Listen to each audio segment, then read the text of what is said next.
తాకట్లో ఉన్న మీ బంగారాన్ని విడిపించి ఆ రోజు ఆన్లైన్ రేటుకి కొంటాం. Sharma gold company. నమస్కారం, వెల్కమ్ టు సుమన్ టీవీ. నేను గీతాంజలి. వారాహి నవరాత్రులు ప్రారంభమవుతున్నాయి. జూన్ 26వ తారీఖు నుంచి జూలై 4వ తారీఖు వరకు. అయితే ఈ 9 రోజుల పాటు అమ్మవారిని అసలు ఎలా కొలుచుకోవాలి, ఏ రోజులు ఏ రూపంలో అమ్మవారిని కొలవాలి, అలాగే ఎటువంటి నైవేద్యాన్ని సమర్పించాలి, అసలు అమ్మ ఏ రూపంలో దర్శనమిస్తుంది, ఆ రూపంలో అమ్మని మనం కొలవటం వల్ల కలిగేటువంటి ఫలితాలు ఏమిటి, అమ్మ ఏమి అనుగ్రహిస్తుంది తెలుసుకుందాం. వీటి గురించి వివరించేందుకు ప్రస్తుతం మనతో పాటు ఉన్నారు ప్రముఖ జ్యోతిషులు బ్రహ్మశ్రీ నందిబట్ల శ్రీహరి శర్మ గురువు గారు. మొదటి రోజున అమ్మవారిని ఎలా కొలుచుకోవాలో గురువు గారి మాటల్లో విని తెలుసుకుందాం. గురుగారు నమస్కారం అండి. వాగర్థావివ సంపృక్తౌ వాగర్థ ప్రతిపత్తయే జగతః పితరౌ వందే పార్వతీ పరమేశ్వరౌ ఆదిత్యాయ చ సోమాయ మంగళాయ బుధాయ చ గురు శుక్ర శనిభ్యశ్చ రాహవే కేతవే నమః. శృంగేరి జగద్గురు పీఠాధిపతులకి కంచి పీఠాధిపతులకి నమస్కారములు తెలియజేసుకుంటూ కార్యక్రమాన్ని ప్రారంభిద్దాం. గుప్త నవరాత్రులలో భాగంగా వారాహి అమ్మవారి నవరాత్రులు 26 నుంచి జూలై నుంచి ప్రారంభమవుతున్నాయి కాబట్టి 26వ తారీఖు రోజున మొట్టమొదటి వారాహి రూపము అమ్మవారిని ఉన్మత్త వారాహి రూపంలో అమ్మవారిని కొలుచుకోవాలి. ఈ ఉన్మత్త వారాహి అనేటువంటిది ఏంటంటే స్త్రీ వరాహము అని చెప్పబడింది మనకు శాస్త్రంలో. ఈ అమ్మవారు 8 భుజాలు కలిగి ఉండి ప్రతి చేతిలో ఒక దంతము మరియు ఒక కమలం అంటే ఈ తామర పుష్పము ఉంటుంది అమ్మవారి యొక్క అవతార వర్ణనలో. ప్రధానంగా ఈ అమ్మవారి యొక్క వాహనము గేదె వాహనమట. ఈ అమ్మవారు ఎన్ని కష్టాలు వచ్చినా ఈ అమ్మవారిని ఈ ఉన్మత్త వారాహి రూపంలో కొలవడం ద్వారా ఎన్ని కష్టాలు వచ్చినా మన వెన్నంటే ఉంటుందని మనకు శాస్త్రం. ప్రధానంగా ఈ అమ్మవారిని పూజ చేయడం ద్వారా మొదటి రోజున ఉన్మత్త వారాహి రూపంలో ఈ అమ్మవారిని పూజ చేయడం ద్వారా సమస్త ఆటంకాలు ఆపదల నుంచి మనల్ని రక్షిస్తూ వస్తుందని చెప్పబడింది. ప్రత్యేకంగా జీవితంలో స్థిరత్వము, శాంతి మరియు ధైర్యాన్ని కూడా కలిగిస్తుందట, ధనవంతుల్ని కూడా చేస్తుందట. ఎందుకంటే వారాహి అమ్మవారు సాక్షాత్తు లక్ష్మీ అమ్మవారి స్వరూపమే. వరాహమూర్తి విష్ణు అవతారం అయితే లక్ష్మీ అమ్మవారి స్వరూపమే ఈ వారాహి అమ్మవారు. ప్రతి అమ్మవారికి కూడా నవరాత్రులు ఉన్నట్టుగానే 9 అవతారాలు ఉన్నట్టుగానే ఈ వారాహి అమ్మవారికి కూడా నవరాత్రులు 9 అవతారాలుగా చూస్తారు. మొట్టమొదటి ఈ ఉన్మత్త వారాహి రూపము కాబట్టి ఈ అమ్మవారిని పూజించడం ద్వారా స్థిరత్వం వస్తుంది అన్నప్పుడు ఇక్కడ ఈ అర్థాన్ని చూసుకోవాలి. అంటే చాలా మందికి ఉద్యోగం ఉంటుంది కానీ స్థిరత్వం పర్మనెంట్ కాదు, స్టెబిలిటీకి ఉండదు, పర్మనెంట్ జాబ్ కాదు. కొంతమంది జీవితంలో వయసు వస్తుంటది కానీ ఒక చోట స్థిరత్వంగా ఒక సంపాదన ఉండదు. వీరికి ఎప్పుడు వస్తుందో స్థిరత్వం అని చెప్పి తల్లిదండ్రులు బాధపడుతుంటుంటారు. కాబట్టి స్థిరత్వం అంటే అది పర్మనెంట్ సొల్యూషన్. ఏదైనా ఒక సమస్య ఉన్నది అని అంటే ఆ సమస్యకి పర్మనెంట్ సొల్యూషన్ అనేటువంటిది ఈ అమ్మవారిని ఉన్మత్త వారాహి రూపంలో మొదటి రోజున కొలవడం ద్వారా ప్రతి మానవులకి ఈ యొక్క స్థిరత్వం అనేది వస్తుంది. అంటే ఉద్యోగ భద్రత ఉంటుంది, జీవితంలో భద్రత ఉంటుంది, సమస్యల నుంచి మనం బయటపడతాం. ఈ అమ్మవారికి పాలతో చేసినటువంటి నైవేద్యం ఏదైనప్పటికీ కూడాను ఇవ్వాలి. పొంగలి నైవేద్యంగా పెడితే చాలా మంచిది. ఈ అమ్మవారిని హోమం చేసుకోవడం ద్వారా కూడా సమస్తమైనటువంటి శుభాలు కలుగుతాయి. అందుకని ఇంట్లో హోమాల్లో మన పీఠం ఆధ్వర్యంలో జూలై 5వ తారీఖు రోజున దశమి తిథి రోజున స్వాతి నక్షత్రంతో కూడుకున్నటువంటి దశమి తిథి రోజున హోమాలు జరుగుతున్నాయి.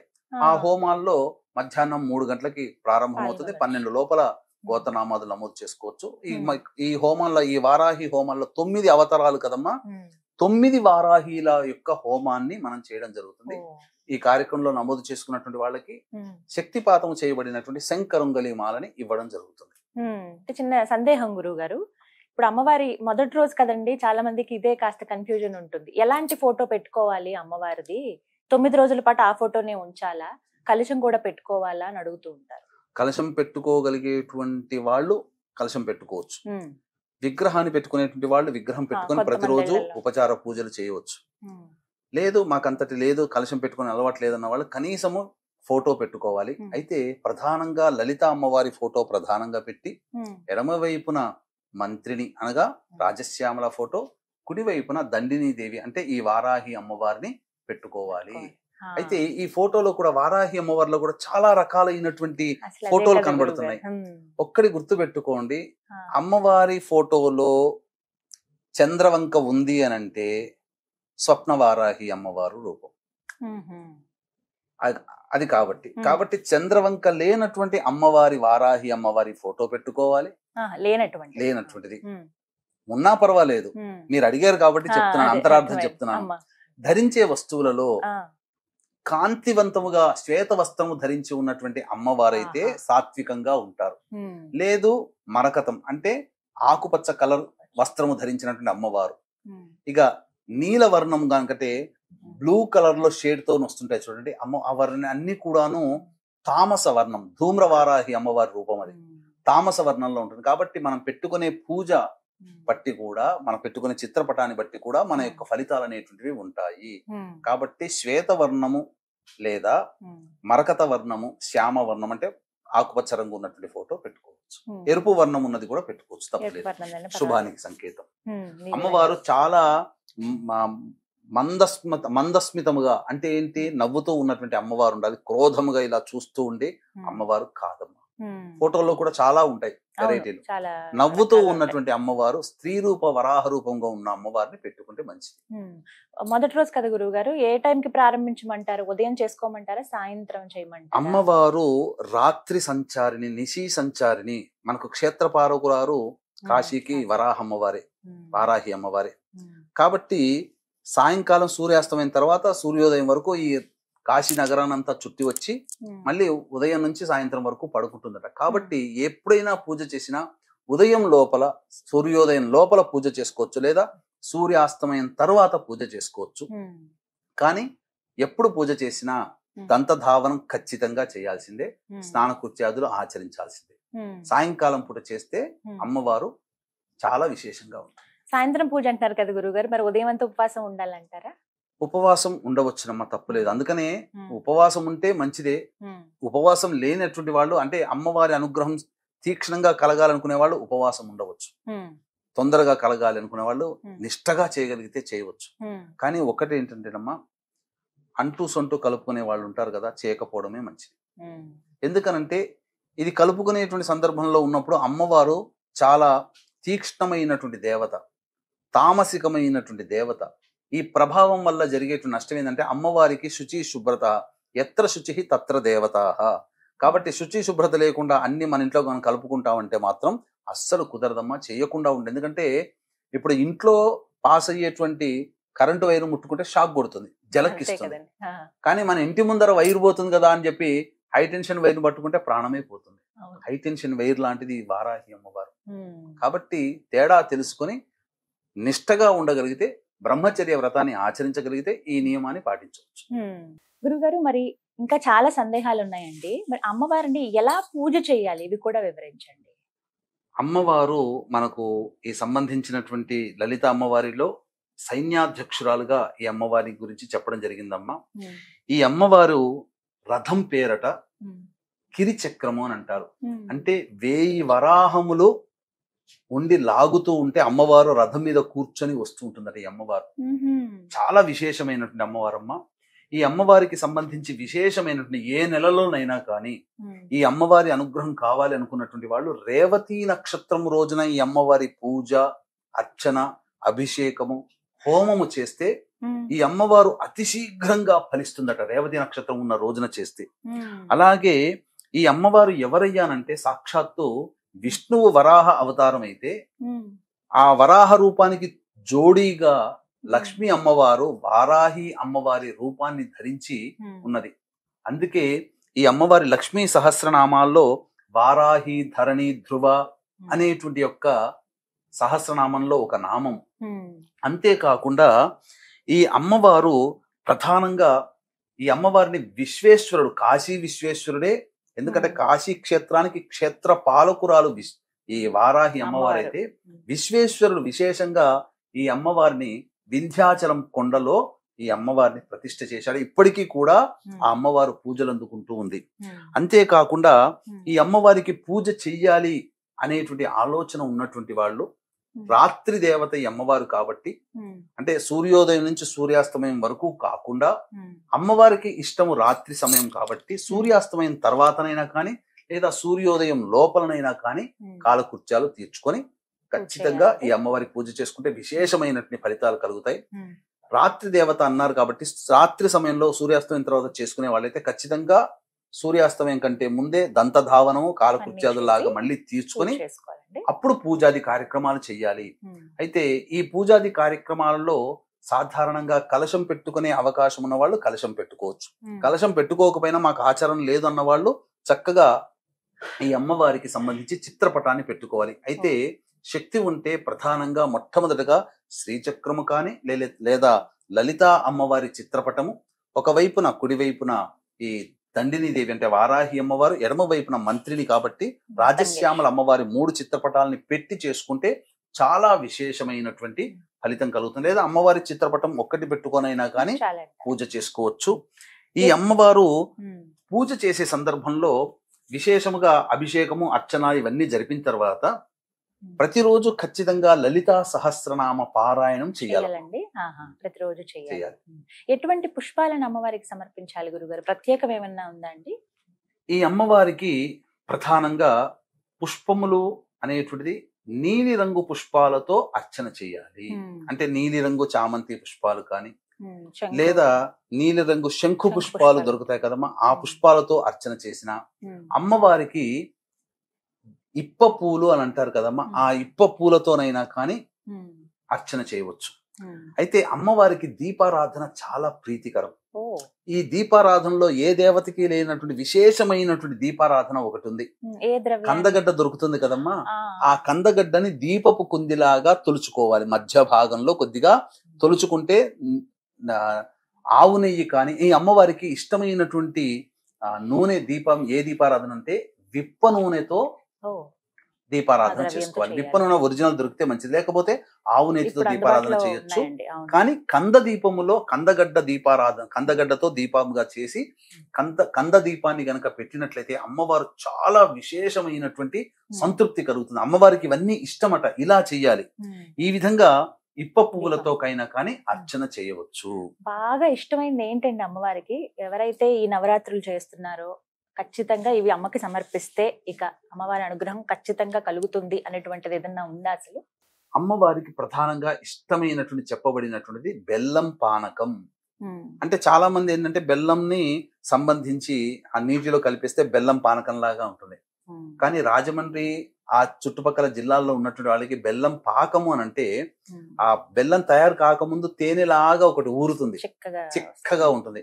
దాన్ని నైవేద్యంగా పెట్టవచ్చు, లేదా తేనెనైనా నైవేద్యంగా పెట్టవచ్చు.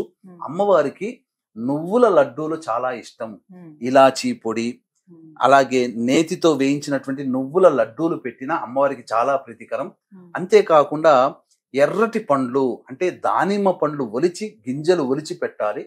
చిలకడ దుంప దొరుకుతుంది కదమ్మా ఈ సమయంలో, ఆ చిలకడ దుంప కూడా నైవేద్యంగా పెట్టిన ఈ నైవేద్యాలు పెట్టాలట అమ్మవారికి. విశేషంగా అమ్మవారు చాలా సంతృప్తి చెందుతుంది. అంతేకాకుండా చక్కగా ఈ అమ్మవారికి విప్ప పూలను కూడా నైవేద్యంగా పెట్టవచ్చు. మరీ విశేషముగా పనస పండ్లని కూడా నైవేద్యంగా పెట్టమన్నది శాస్త్రం. వీక్షించేటువంటి ప్రేక్షకులకి ఇప్పుడు ఒక అద్భుతమైన ఈ సంవత్సరం వచ్చే వారాహి నవరాత్రులకి అద్భుతమైనటువంటి యోగ మాలిక ఏమిటంటే, ఆషాఢ మాసం మొదటి రోజు ఏదైతే ఉందో ఆ పాడ్యమి తిథి రోజు ఆరుద్ర నక్షత్రం ఉంది. ఈ 9 రోజుల నవరాత్రులు అయిపోయిన తర్వాత శుక్రవారం నాడు తీయకూడదు, అమ్మవారు ఉద్వాసన చెప్పకూడదు. కాబట్టి 10వ రోజు అయినటువంటి దశమి తిథి రోజున ఉన్న నక్షత్రము కూడా గొప్పదైనటువంటి స్వాతి నక్షత్రం. కాబట్టి ఈ ఆరుద్ర నక్షత్రం స్వాతి నక్షత్రానికి అధిపతి ఎవరు? రాహువే. ఈ యొక్క సమస్త లోకానికి కూడా రాహు యొక్క కవర్లో ఉంది, అండర్ కవర్లో ఉంది. కాబట్టి రాహు అనుగ్రహం కలిగిందంటే అత్యంత శీఘ్రముగా ఫలితాలు కలుగుతాయి. అద్భుతమైనటువంటి రోజున ఈ స్వాతి నక్షత్రం రోజున ముగింపు కూడా పలుకుతుంది. కాబట్టి చక్కగా ఈ వారాహి నవరాత్రుల్లో ఎవరైతే చేసుకుంటారో, ఎవరైతే పూజ చేసుకుంటారో, ఎవరైతే పూజ చేసుకోకపోయినా జరిగే హోమంలో పాల్గొంటారో వారి యొక్క సంకల్పం అతి శీఘ్రంగా నెరవేరుతుందని చెప్పడంలో ఏమాత్రం సందేహం లేదు. ఇది చాలా యాదృచ్ఛికంగా కాకతాళీయంగా కలిసినటువంటి అద్భుతమైన యోగ మాలిక. రాహు నక్షత్రంతో మొదలై రాహు నక్షత్రంతో ఎండ్ అవుతుంది అని చెప్పవచ్చు. ఎందుకంటేనమ్మా రాహు స్వరూపం అంటే దేహమంతా ఉంటుంది, తలకాయ మాత్రం ఉండదు. వారాహి అమ్మవారు కూడా ఈ సంబంధించి చూసుకుంటే దేహమంతా స్త్రీ రూపం, కేవలం తలకాయ మాత్రం వరాహ రూపం. అలా రాహు స్వరూపముగా మనకు అమ్మవారు ఈ సంవత్సరం అనుగ్రహిస్తుంది. గురుగారు, అమ్మవారికి ధూపం అంటే చాలా ఇష్టం అని విన్నాను. ఎటువంటి ద్రవ్యాలు వేయాలి అందులో? ధూపం అంటే కేవలం మనకి మార్కెట్ లో ఇప్పుడు దొరికేటువంటి ధూపమేనా? అసలు ఎలాంటిది ఇష్టం అమ్మవారి? మనకు ఏ దేవతకైనా కానీ ప్రత్యేకంగా అసలు అమ్మవారంటేనే ధూప ప్రియురాలు. కానీ ఒక్కొక్క అమ్మవారికి కొన్ని కొన్ని వస్తువులు వాడమని చెప్పబడి ఉంటే, ఈ వారాహి అమ్మవారికి చెప్పబడినటువంటి ధూప ద్రవ్యాలు సాధారణంగా బయట దొరుకుతాయి. విశేషమైనటువంటి కొన్ని ద్రవ్యాలు తీసుకొని వచ్చి ధూపం గనక వేసినట్లయితే ఆ ఇంట్లో నకారాత్మక శక్తి, నరదృష్టి, నరఘోష, అలాగే ఈ పౌర్ణమి అమావాస్యలో కొంతమంది మానసికంగా ఉద్రేకం పొందుతుంటారు కదా, పిచ్చి పిచ్చిగా అరుస్తుంటారు కదా, అటువంటి వాళ్ళని ఆ అమ్మవారి యొక్క పూజా మందిరం దగ్గర కూర్చోపెట్టి, మనం పూజ చేసే స్థలంలో కూర్చోపెట్టి ధూపం వేసేటప్పుడు వాళ్ళు ఉన్నట్లయితే వాళ్ళకి పట్టినటువంటి భూత ప్రేత పిశాచ బాధలన్నీ కూడాను ఈ ధూపము వల్ల తొలగిపోతాయి. ఇంట్లో ఉన్నటువంటి నెగిటివ్ ఎనర్జీ అంతా పోతుంది. కాబట్టి వారాహి అమ్మవారికి విశేషముగా ధూప ప్రియురాలు. కొన్ని ద్రవ్యాలు అనేటువంటివి ఇప్పుడు నేను చెప్పడం జరుగుతుంది. సాధ్యమైనంత వరకు ఆ ద్రవ్యాలన్నీ కూడా మీరు తెచ్చుకునే ప్రయత్నం చేయండి. ఒకటి అరా మనకు దొరకకపోవచ్చు, కంగారు లేదు. మిగతా ద్రవ్యాలనైనా కానీ తెచ్చుకొని ప్రతిరోజు కూడా మీరు పూజ చేస్తున్న సందర్భంలో అమ్మవారికి ధూపం వేసి ఆ ధూపాన్ని అంతా కూడా ఇంట్లో గనక పెట్టుకున్నట్లయితే ఇంట్లో పాజిటివ్ వైబ్రేషన్ అనేటువంటిది ఉంటుంది. ఒక ప్రశాంతత చేకూరుతుంది. వీక్షించేటువంటి ప్రేక్షకులు కూడా గమనిక, ఈ యొక్క సందర్భంగా ఈ 9 అవతారాలు 9 రోజుల పాటు 9 అమ్మవారికి విశేష అవతారాలుగా మనం చేస్తూ వస్తున్నాము, చెప్పుకుంటూ వచ్చాము. కాబట్టి ఆ అవతార రూపంగా కొలుస్తూ వస్తున్నాం. కాబట్టి ఇంట్లో పూజ చేసుకున్న, హోమం చేసుకుంటే చాలా మంచిది అని చెప్పి భావించేవాళ్ళు, ఈ 9 రోజుల పాటు మనం పూజ చేసుకోలేకపోయామే, మనకు ఆ అమ్మవారి అనుగ్రహం ఎలా కలుగుతుందని చెప్పి పరితపించేటువంటి వాళ్ళకి చక్కటి తరుణోపాయంగా జూలై 5వ తేదీ రోజున దశమి స్వాతి నక్షత్రం కలిసినటువంటి రోజున మధ్యాహ్నం 3 గంటలకి మీ గోత్రనామాదులతో ఈ 9 వారాహి అమ్మవార్ల యొక్క హోమాది కార్యక్రమాలు జరిపించి శక్తిపాతము చేయబడినటువంటి శంకరుంగలీమాలని మీకు అందివ్వడం జరుగుతుంది. ఈ యొక్క కార్యక్రమంలో ఆ 5వ తారీఖు మధ్యాహ్నం 12 గంటల లోపల మీ గోత్రనామాదులు నమోదు చేసుకోవచ్చు. ఇక హోమ ద్రవ్యాలు చెప్పడం జరుగుతుందమ్మా, చాలా జాగ్రత్తగా వినండి. గుగ్గిలం అంటే తెలుపుదైనా నలుపుదైనా కానీ, యాలకుల పొడి, ఇలాచీ పొడి అంటారు అది, అలాగే పసుపు పొడి మరియు తెల్ల గురివింద గింజల పొడి, తరువాత తెల్ల ఈశ్వరి వేరు మనకు ఆయుర్వేదం షాప్లో కానీ పచారీ షాపులో కానీ దొరుకుతుంది. తెల్ల ఈశ్వరి వేరుని పొడి చేయడం, ఆ పొడి అయినా కానీ, తెల్ల జిల్లేడు పువ్వులు తీసుకుని వచ్చి నీడన ఎండించి అది ఆ ఎండించినటువంటి తెల్ల జిల్లేడు పువ్వుల యొక్క పొడిని, మిరియాల పొడి, మిరప పొడి, శొంఠి పొడి, మొత్తం ఈ 9 రకాల ద్రవ్యాలు ఎన్ని కుదిరితే అన్ని తీసుకుని వచ్చి ఆ యొక్క ధూపం గనుక అమ్మవారికి వేసినట్లయితే, మండుతున్నటువంటి ఆ బొగ్గు మీద వేసినట్లయితే ఆ ధూపం వెలువడుతుంది. ఆ ధూపానికి అనేక రకాలైనటువంటి దివ్య శక్తులు వారాహి అమ్మవారి యొక్క అనుగ్రహం కలుగుతుంది. ఈ వారాహి అమ్మవారి 9 రోజుల పాటు చేసిన తర్వాత హోమం కూడా చాలా విశేషమైనటువంటి. హోమం చేసుకునేటట్టయితే తోక మిరియాలు, తెల్ల ఆవాలు, పనస పండు అనేటువంటిది ఆ హోమ ద్రవ్యంగా వాడవచ్చు. ఇక అమ్మవారికి తాంబూల సేవనం అంటే చాలా విశేషం కాబట్టి సుగంధ భరితమైనటువంటి ఇలాచి, యాలకులు, జాజికాయ, జాపత్రి, పచ్చకర్పూరం కలిపినటువంటి తాంబూలాన్ని పెట్టి ఆ తాంబూలాన్ని ఎవరైనా తీసుకోవచ్చు. అంతేకాకుండా ప్రధానంగా ప్రతిరోజు కంద దీపము పెట్టవచ్చు. ఆ కంద దీపం పెట్టినటువంటి దాన్ని మరుసటి రోజు వాడుకోవచ్చు ఇంట్లో, లేదు 9 రోజులు అదే దీపం వెడుకోవచ్చు. కంద దీపం 1, 2 అనేటువంటి ఎవరి శక్తి కొలది వాళ్ళు చేసుకోవచ్చునమ్మా. తప్పకుండా ఈ చెప్పినటువంటి విధి విధానంగా ఎవరైతే చేసుకుంటారో సంపూర్ణమైనటువంటి అమ్మవారి అనుగ్రహం కలిగి, ఆ వారాహి అమ్మవారి అనుగ్రహంతో మీ యొక్క కోరికలు సత్తునుగా నెరవేరి సకల శుభాలు మీ జీవితంలో కలుగుతాయని చెప్పడంలో ఏమాత్రం సందేహం లేదమ్మా. చాలా చక్కగా వివరించారండి. అసలు అంటే చాలా మందికి సందేహాలు ఇవన్నీ కూడా ఎలా చేసుకోవాలి ఏమిటి అని చెప్పి చాలా వివరంగా తెలియచేశారు. సంతోషం గురుగారు. చూసారు కదా, చక్కగా ఈ 9 రోజుల పాటు మనమైతే పూజలు జరుపుకుంటాము. ఏ రోజుకి ఆ రోజు ఎలా కొలుచుకోవాలో అమ్మవారిని తెలుసుకున్నాము. అలాగే గురువు గారి ఆధ్వర్యంలో జూలై 5వ తారీఖు అండి, ఇక 10వ రోజు, అది దశమి, ఆ రోజున విశేషంగా వారాహి హోమం నిర్వహిస్తూ ఉన్నారు. 9 రూపాల్లో అమ్మవారిని ఏ విధంగా అయితే కొలుచుకున్నామో 9 రోజులు, అలా ఒకే రోజున ఈ 9 రూపాల హోమాలు అనేవి నిర్వహిస్తున్నారు. ఎవరైతే భక్తులు పాల్గొనాలి అనుకున్నారో స్క్రీన్ మీద గురుగారికి సంబంధించిన నెంబర్స్ ఇస్తాను. కాల్ చేసి ముందుగా మీరు వివరాలు కనుక్కుని అలాగే మీ పేరు, గోత్రం నమోదు చేయించుకోండి. హోమంలో పాల్గొనండి. నమస్కారం.